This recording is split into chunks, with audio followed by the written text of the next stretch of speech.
sais pas pour vous, mais alors pour moi, le cinéma et le jeu vidéo, c'est des trucs qui doivent faire rêver, quoi, qui doivent permettre de se mettre pendant quelques heures dans la peau d'un espion international, d'un barbare armé d'un gros gourdin, d'un expert en arts martiaux, d'un soldat de la Seconde Guerre mondiale, ou d'un plombier moustachu. C'est fait pour ça. Du coup, moi, au cinéma, je déteste les films qui parlent du quotidien. Vous voyez, le genre de film français avec un couple en pleine crise de la quarantaine qui se dispute dans une cuisine. Ils sont faciles à repérer en même temps, ce genre de film, parce qu'en général, sur l'affiche, il y a une récompense prestigieuse, genre cafetière d'or du festival du film interminable de Stormfjord au Groenland. Eh oui, là-bas, les nuits sont longues. Oh, je remercie toute l'équipe. Vraiment, c'est super. On s'y attendait pas du tout. Par contre, curieusement, quand c'est le jeu vidéo qui reprend des situations toutes bêtes du quotidien, bah moi j'aime bien. Faut dire que ça reste pas banal très longtemps, parce que l'avantage du virtuel, c'est qu'on peut pimenter un peu des trucs qui étaient pas franchement passionnants à la base. Démonstration aujourd'hui avec des jeux basés sur les petits riens de la vie quotidienne d'un adolescent moyen. Enfin, d'un adolescent américain surtout. Une journée à l'école, un peu de sport avec les potes, des petits boulots d'étudiants, encore du sport histoire de se muscler pour faire oublier son acné. Bah tout ça, ça peut faire le thème de très bons jeux vidéo vraiment originaux. Et puis ça nous change surtout des sempiternelles invasions d'extraterrestres et autres jeux de guerre. C'est rafraîchissant, quoi. Allez, on commence avec un jeu qui date de 1984 et qui est un simulateur de cancre. Ils auraient pu appeler ça Cancre Simulator, mais ils ont trouvé un titre beaucoup plus difficile à prononcer. Pour y arriver, il faut au moins Bac+4, voire une maîtrise de langues orientales. Comme quoi... Shinyushain Torokun, c'est un peu la version scolaire de Prison Break. Le but du jeu, c'est de vous évader du collège sans vous faire choper par les profs. Pour arriver à atteindre la porte de sortie de la classe, il va vous falloir grappiller place par place en jouant des coudes. Enfin, en jouant du cul, parce que c'est à coude postérieur que vous dégagez vos petites camarades de leur place.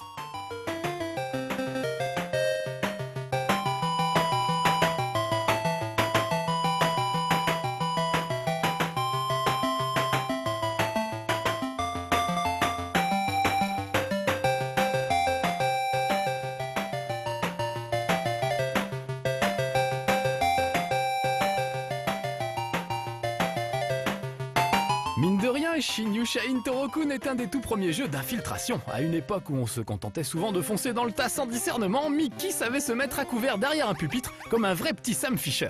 Et il savait aussi prendre ses jambes à son cou quand il le fallait. Une fois à l'extérieur dans les couloirs, c'était pas gagné pour autant. Mickey se faisait poursuivre par les surveillants, le concierge ou le cuisinier de service.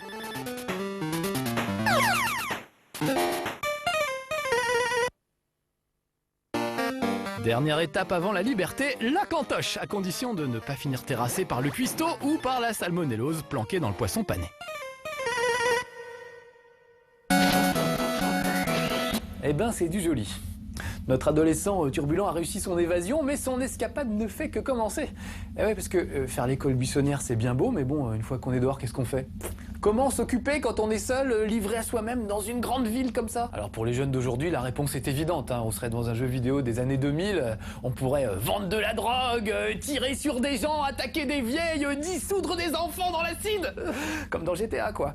Mais les jeunes des années 90, eux, ils étaient pas du tout comme ça. Eux, dès qu'ils étaient lâchés dans une ville, ils avaient qu'une seule envie, c'était de faire du sport et de manger 5 fruits et légumes par jour. Si. Notre adolescent rebelle va donc rejoindre ses potes pour une chouette partie de basket de rue et gageons qu'il va y avoir de l'action car la seule règle du basket de rue dans les années 90, c'est qu'il n'y a pas de règle.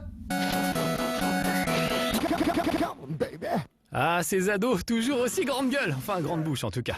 Mais quand il s'agit de faire du sport pour de vrai, ça la ramène moins. Sauf si on peut pratiquer le sport en question en pleine ville, dans un parc ou sur le port, parce que là, du coup, ça fait street sport. Vous comprenez, ça fait plus branché. On peut avoir le look qu'on veut, pas besoin de maillot, on peut même porter des pantalons verts poutre apparente si on veut.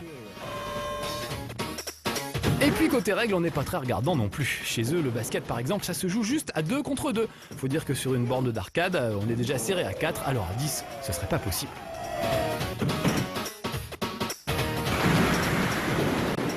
Mais le principal intérêt du basket de rue, c'est qu'on a le droit de bousculer l'adversaire, voire même de le cogner carrément.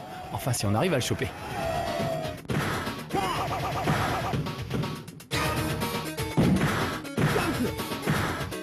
Comme le terrain est pas franchement aux normes, il faut faire gaffe aux ouvriers distraits qui balancent des pots de banane, qui laissent des bouches d'égout ouvertes ou qui lâchent des méchantes caisses. Et oui, forcément, ça énerve. Fallait aussi se méfier des Nintendogs qui à l'époque étaient nettement moins dociles que ceux qu'on connaît maintenant. On avait vite fait de se retrouver cul nu devant le public. Remarquez, le public, à part un cycliste mâchouilleur de chewing-gum à moitié endormi qui n'avait sans doute rien d'autre à faire de ses dimanches, on peut pas dire que le basket de rue déplaçait les foules. En plus de notre ami cycliste, remarquez au passage dans le fond la présence d'un porteur de panneaux des scores, un petit métier méconnu souvent utilisé pour la réinsertion des jeunes délinquants qui portent leur casquette à l'envers. Ça a l'air idiot comme ça, mais ça permettait aux joueurs d'avoir le score sous les yeux en permanence, histoire de bien se motiver. Il n'était pas rare qu'un des participants tomberait mort sur le terrain. Ah bah oui, hein, les sports extrêmes, c'est ça, que voulez-vous. Mais ça n'empêchait pas les joueurs de se castagner jusqu'à la fin du temps réglementaire. Oui, parce qu'au final, le chrono, c'était bien la seule règle de ce sport de brute.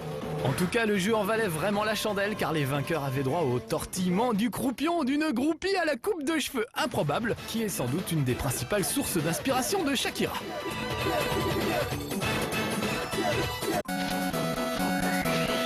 C'est pas le tout d'épater les filles, hein. Une fois qu'on les a emballées, il faut entretenir la magie. Et ça coûte cher. Vous savez combien ça coûtait dans les années 90 une place de ciné, un triple Love Burger à l'oignon goût bacon, un pot de gel ou un CD de Patrick Bruel?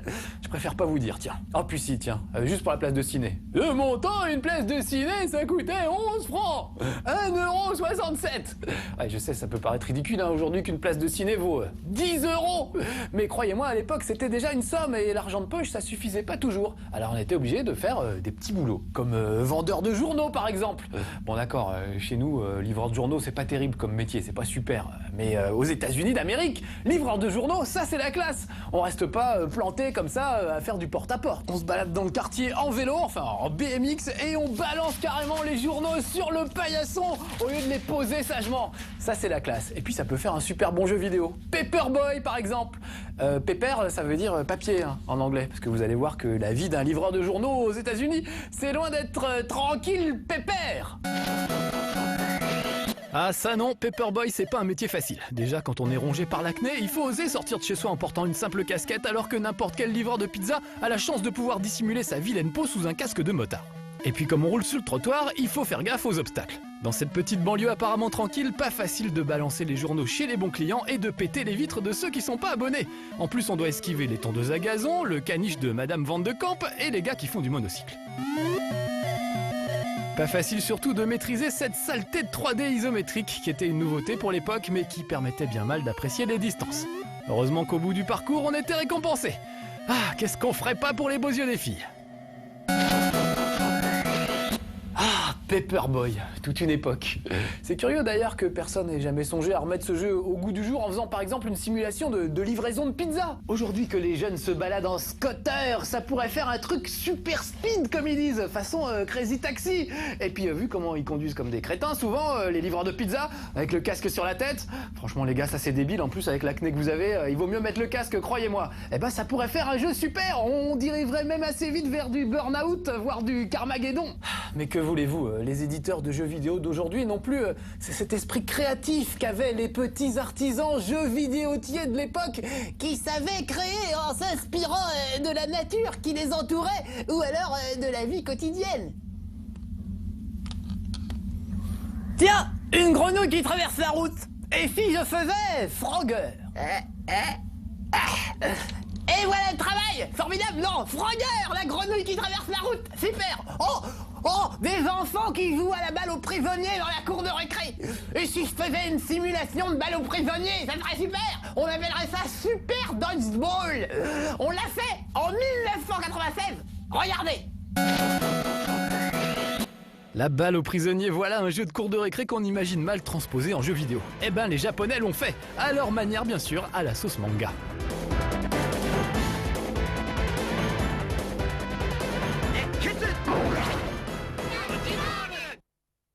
Non allez, quand même, faut pas exagérer, vire-moi ce costume s'il te plaît. Merci. Donc la balle aux prisonniers est un jeu très populaire dans les cours de récré, un jeu qui permet aux petites filles de jouer avec les petits garçons en leur balançant des grands coups de ballon dans la gueule pour leur faire comprendre qu'elles les aiment bien. C'est donc une forme primitive de flirt en quelque sorte.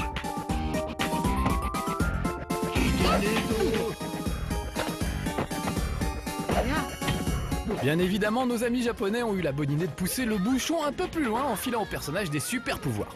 C'est sûr que jouer comme ça pimente un peu les récréations. Par contre, ça ne rend pas les choses plus faciles pour le neuneu de service, toujours aussi peu doué pour le sport.